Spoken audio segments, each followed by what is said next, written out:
Hello friends, this is Gagan Arora. Welcome to my YouTube channel. Friends, हम यहाँ UPPSC 2020 के लिए कम समय में कुछ इम्पॉर्टेंट क्वेश्चन सॉल्व करेंगे. सबसे पहले, अगर आप इस चैनल से पहली बार जुड़े हैं तो जल्दी से इसको सब्सक्राइब कर लीजिए और बेल आइकन को प्रेस कर लीजिए ताकि आगे आने वाली वीडियोस की जानकारी आपको आसानी से मिल सके. फ्रेंड्स, आज हम यूपीपीएससी में अब तक आए बहुत ही महत्वपूर्ण 50 क्वेश्चंस पढ़ेंगे और मुझे उम्मीद है कि आप लोग उन्हें ईजीली पढ़कर, समझकर, अच्छे से याद भी कर लेंगे और वो आपको आने वाले यूपीपीएससी के एग्ज़ाम के लिए फ़ायदा भी पहुंचाएंगे. फ्रेंड्स, अगर आपको इन 50 क्वेश्चंस अराउंड की पीडीएफ और वीडियो चाहिए हो तो आप मुझे व्हाट्सएप नंबर पर कांटेक्ट कर सकते हैं. व्हाट्सएप नंबर मेरा नीचे दिया हुआ है. ओके फ्रेंड्स, और इसके अलावा जो आपको और आगे के क्वेश्चंस चाहिए हों तो वो भी आप मुझे व्हाट्सएप करके ले सकते हैं.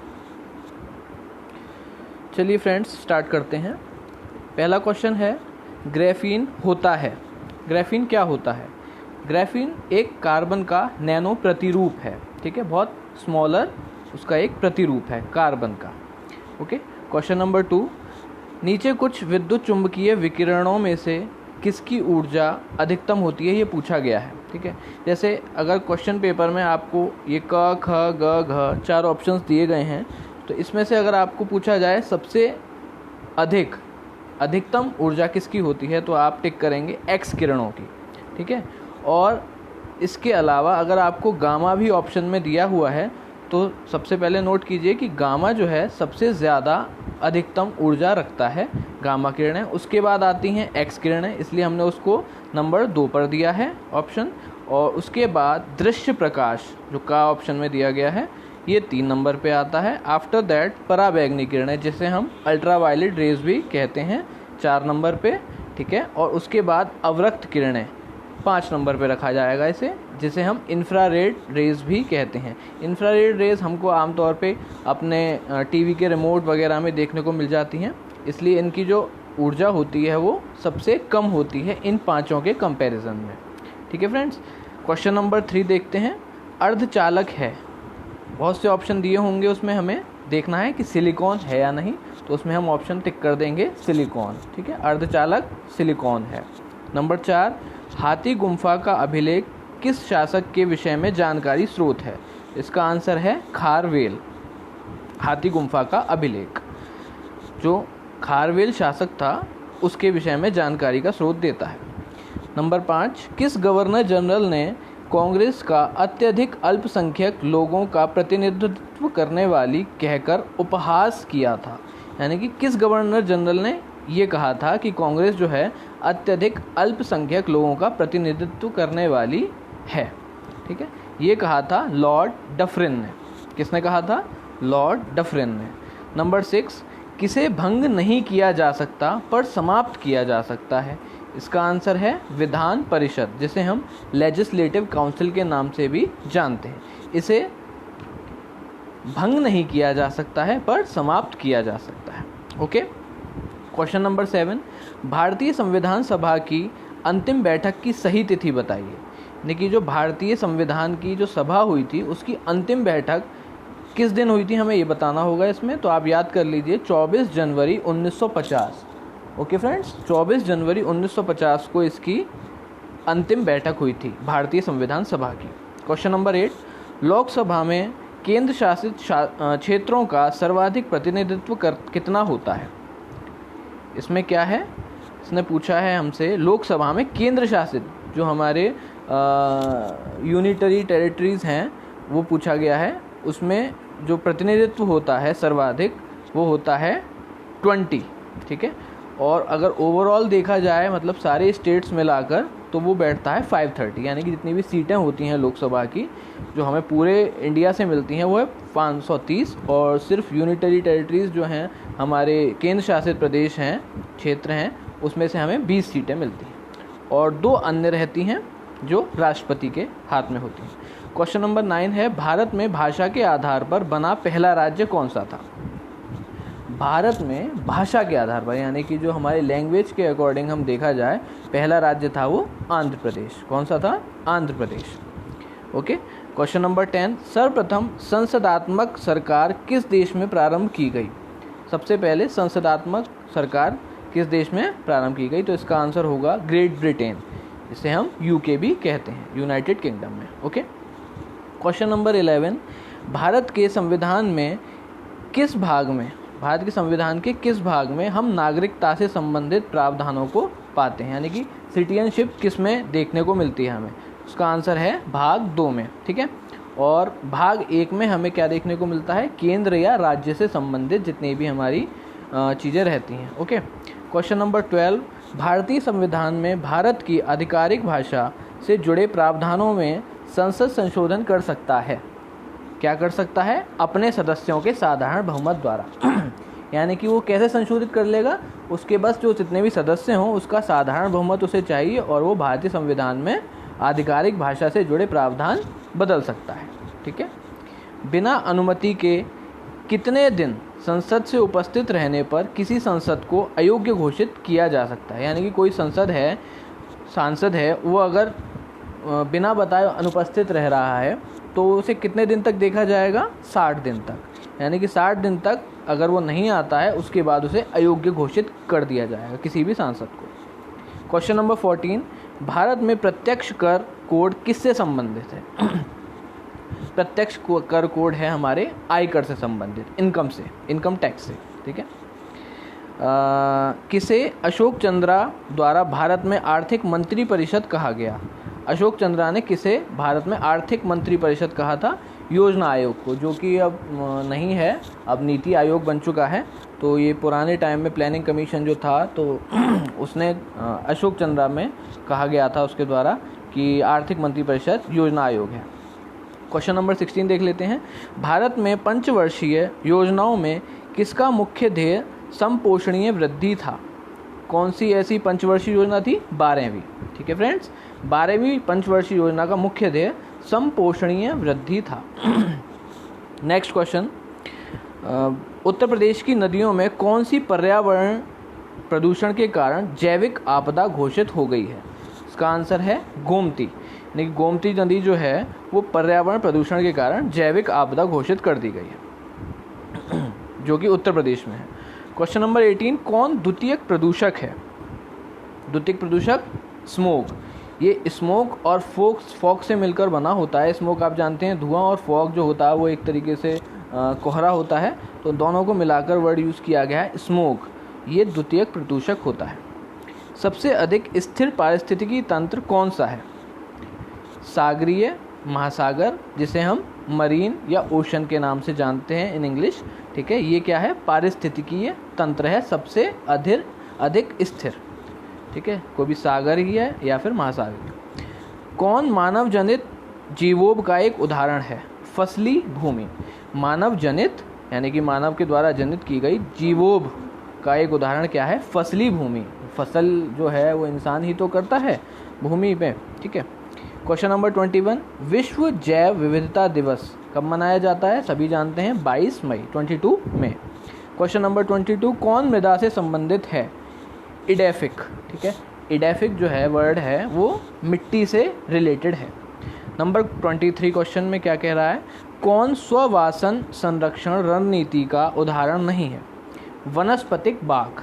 ये जो है स्ववासन संरक्षण रणनीति का उदाहरण नहीं है, जबकि उदाहरण स्ववासन संरक्षण रणनीति के उदाहरण हैं कौन कौन से? नीचे लिखे हुए हैं। जैवमंडल आगार, जिसे बायोस्फीयर रिजर्व भी कहते हैं, राष्ट्रीय बाग और पवित्र उपवन उपरोक्त के उदाहरण हैं। यानी कि ये तीनों चीज़ें जो नीचे लिखी गई हैं ये तो स्ववासन संरक्षण रणनीति का उदाहरण है, पर वनस्पतिक बाग इसका उदाहरण नहीं। कोई भी हमारे जैसे अल्टरनेटिव क्वेश्चंस दिए होते हैं उसमें हम ये चीज़ लिखी रहती है, पढ़ लेते हैं। क्वेश्चन नंबर 24, बांदीपुर राष्ट्रीय उद्यान ये कहाँ पर है? ये ऑप्शंस दिए रहेंगे आपके सामने, तो इसको आप कर्नाटक पर टिक करेंगे। ठीक है। नंबर 25 कह रहा है मानस वन्य जीव अभ्यारण्य कहाँ पर है? तो इसमें आप असम पर टिक करेंगे, ये असम राज्य के अंदर आता है। क्वेश्चन नंबर 26, पेरियार वन्य जीव अभ्यारण्य। ये तीनों अभ्यारण्य बहुत इंपॉर्टेंट हैं, ठीक है। इसमें आपको क्वेश्चंस पूछे जाते हैं अलग अलग एग्जामिनेशंस में, तो इसका आंसर लगेगा केरल, ठीक है। इसके बाद क्वेश्चन नंबर 27 हमसे पूछ रहा है सिमलीपाल राष्ट्रीय उद्यान, ये कहाँ पर है? ये है उड़ीसा में। उड़ीसा में हाथी अभ्यारण्य है, उसके लेकर ये बहुत फेमस राष्ट्रीय उद्यान है, वहाँ पर ये बहुत फेमस है। क्वेश्चन नंबर 28 कह रहा है राजस्थान मरुस्थल अथवा थार मरुस्थल किसका विस्तार है? इसका आंसर हो जाएगा प्लीस्टोसीन एवं अभिनव, ये थोड़ा सा मिसप्रिंट है, रीसेंट जमाव, ओके। प्लीस्टोसीन एवं अभिनव रीसेंट जमाव, इसका आंसर है राजस्थान मरुस्थल और थार मरुस्थल, इन दोनों का विस्तार है, आगे एक्सटेंड किया गया है इसे। क्वेश्चन नंबर 29 हमसे पूछ रहा है भारत की नदियों में से कौन पश्चिमी घाटी से नहीं मिलती है? इसका आंसर हो जाएगा ताप्ती, या फिर हम इसे तापी भी कहते हैं, ठीक है। और अब इससे पूछा जाए अगर इसके उलट कि नदियों में कौन पश्चिमी घाटी से मिलती है, तो उसमें आ जाएंगी गोदावरी, कावेरी और कबाम, ये नदियाँ पश्चिमी घाटी से मिलती हैं, ठीक है। इसके बाद क्वेश्चन नंबर 30 हमसे पूछ रहा है कौन भारत का सबसे ऊंचा जलप्रपात है? तो इसका आंसर हो जाएगा कुंचिकल जलप्रपात, ठीक है। इसके बाद देखिए क्वेश्चन नंबर 31, वनस्पति जलवायु का सही सूचक है, यह कथन संबंधित है। कथन किससे संबंधित है? कोपेन से, ठीक है फ्रेंड्स। वनस्पति जलवायु का सही सूचक है कोपेन। क्वेश्चन नंबर 32, किस देश में पंपा घास का मैदान स्थित है? अर्जेंटीना, ठीक है। अर्जेंटीना में पंपा घास का मैदान स्थित है। नेक्स्ट, मैकमोहन रेखा सीमा रेखा बनाती है, कहाँ बनाती है? भारत एवं चीन के बीच में। जो भारत और चीन के बीच में जो भी हमारी रेखा है मैकमोहन रेखा, वो उसका बॉर्डर लाइन बनाती है। नेक्स्ट, किस नदी के मुहाने पर पक्षी के पंजे की आकृति वाला डेल्टा बनता है? बिल्कुल पक्षी के पंजे की आकृति वाला, किस नदी के मुहाने पर, ठीक है। मिसिसिपी, याद कर लीजिए फ्रेंड्स, मिसिसिपी नाम का ये है डेल्टा बनता है पक्षी के पंजे की आकृति वाला। 35 में पूछ रहा है दशम ब्रिक्स शिखर सम्मेलन 2018 किस देश में आयोजित हुआ? इसका आंसर है दक्षिण अफ्रीका, साउथ अफ्रीका के नाम से जानते हैं उसे, जो दशम ब्रिक्स शिखर सम्मेलन 2018 है। 2018 में रूस में हुए फीफा विश्व कप में कुल कितनी टीमों ने भाग लिया था? इसका आंसर हो जाएगा 32। नेक्स्ट क्वेश्चन, मैरी कॉम का सितंबर 2018 में किसका ब्रांड एम्बेसडर बनाया गया? मैरी कॉम को किसका ब्रांड एम्बेसडर बनाया गया सितंबर 18 में? BSNL का। BSNL आप पता है भारत संचार निगम लिमिटेड। नेक्स्ट, 2011 की जनगणना के अनुसार उत्तर प्रदेश के किस जनपद में महिला साक्षरता दर सबसे कम है? इसका आंसर हो जाएगा श्रावस्ती, यानी कि जो महिलाएं हैं वहाँ पर उनकी साक्षरता दर सबसे कम है उत्तर प्रदेश के अंतर्गत, ठीक है। ये हम बात कर रहे हैं 2011 की जनगणना की। उसके बाद अब 2020 या 2021 में उसकी जनगणना नेक्स्ट होगी, तो पिछला जितने भी जनगणना के क्वेश्चंस हैं वो सब हमें पता होने चाहिए, तो उसमें से कुछ क्वेश्चन हम इसमें लेंगे। नेक्स्ट है किस देश में प्रति गाय दुग्ध का औसत वार्षिक उत्पादन सर्वाधिक है? इसका आंसर हो जाएगा डेनमार्क, यानी कि डेनमार्क में जो प्रति गाय दुग्ध का औसत वार्षिक उत्पादन है, यानी कि प्रति गाय दूध का जितना भी औसत निकाला जाए वार्षिक रूप में, तो उत्पादन वो डेनमार्क का सबसे अधिक है। नेक्स्ट क्वेश्चन, आइंस्टीन को उनके किस सिद्धांत के लिए नोबेल पुरस्कार दिया गया था?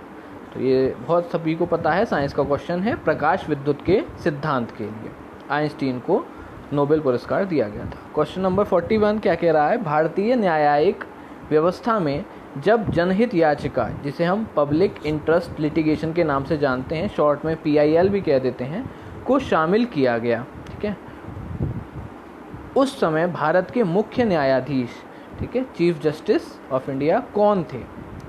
का नाम है PN भगवती। बहुत इंपॉर्टेंट क्वेश्चन है कि भारतीय न्यायिक व्यवस्था में जब PIL को शामिल किया गया उस समय chief justice of India CJI कौन थे?